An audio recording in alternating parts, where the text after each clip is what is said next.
So we had a lot of roads and bridges and things that were in terrible shape, so they were looking for additional funding.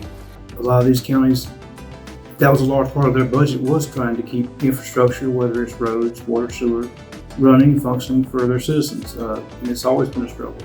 The TIA, however, has greatly enhanced what they've been able to do, and has really changed the landscape of transportation in our area. I think a lot of the communities were waiting on a lot of projects, big and small. I think being, that we have a lot of rural communities, smaller communities, having issues with funding to just maintain and resurface roads.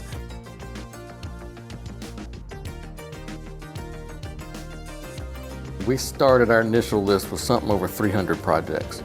And we eventually ended up with 84 on the approved list for regional projects. We had fun working together. It was hard to whittle down the projects to meet the anticipated revenue. We worked on it, and we had a lot of good give and take, and I think we felt pretty good about it going in. I think the hard part came when the projects were being vetted. A lot of heavy lifting before, during, and even now after, making sure that those projects are put in place the way that they were spec'd out to be originally.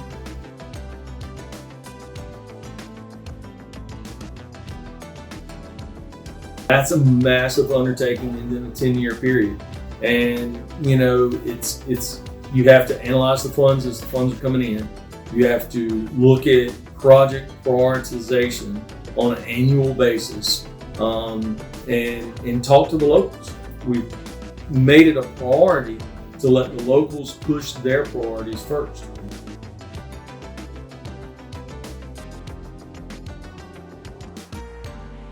We've completed several projects here in Lowndes County, and the most significant project at this point is the old Highway 41 widening. It was a very crowded 2-lane road.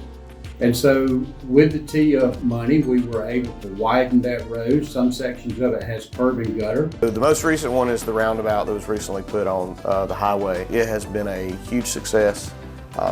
People are moving through it very quickly, and it's created a very easy traffic flow through that area, which was a congested area in the beginning. Improvements to the Meadowlark Trail is an economic boost. Basically, we're attracting people from all over the region to come on their bicycles and electric bikes to use the trail. The Meadowlark Trail is becoming a small economic engine to help boost the tourism component of the county. In Toombs County, it was Ezra Taylor Road. The city of Vidalia has a sports complex on that highway. To see that come to fruition as a community, it has increased traffic and ability to get from north to south in Toombs County a tremendous amount. Being a hobby photographer, one of my favorite venues is the 5th Street Bridge, where you can see the downtown skyline and riverfront. The fact that it was transitioned into a pedestrian venue, it's a great asset, bringing a park-like situation from a road that just was an extra access point to downtown, but really didn't get that much use.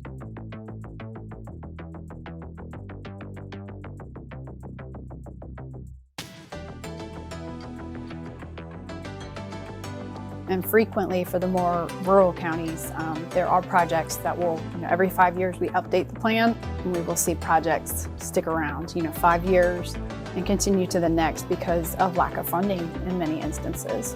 So this has helped to supplement that issue and allow them to knock some of those projects out. Each year we had that influx of monies going into our budget that we were able to put on maintenance of roads. A lot of unforeseen stuff. County governments are always going to have stuff that they can't plan for. Those monies will, just come in so handy for us to be able to do those projects. And even when we wasn't planning on using them for that, we always just kind of stuck them in there and said, all right, this will be our transportation contingency fund.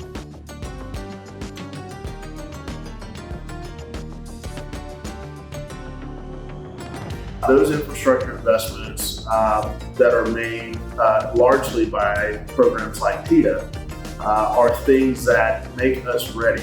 They give us that level or degree of economic competitiveness that help us win those large economic development projects.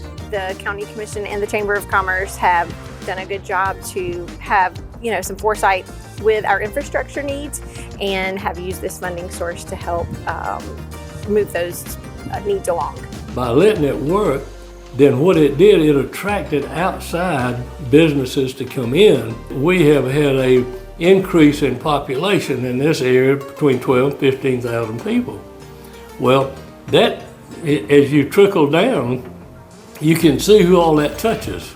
Even now, we are seeing an increase in population and growth due to our infrastructure of Richmond and Columbia County particularly.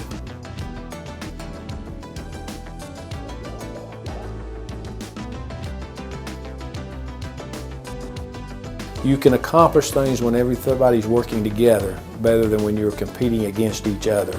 And I think that unity is why the original TIA that came out back in 2010 was passed in here, was that everybody realized that and realized these projects needed to be done, and the best way for us to be able to deliver them was going to be through this TIA projects.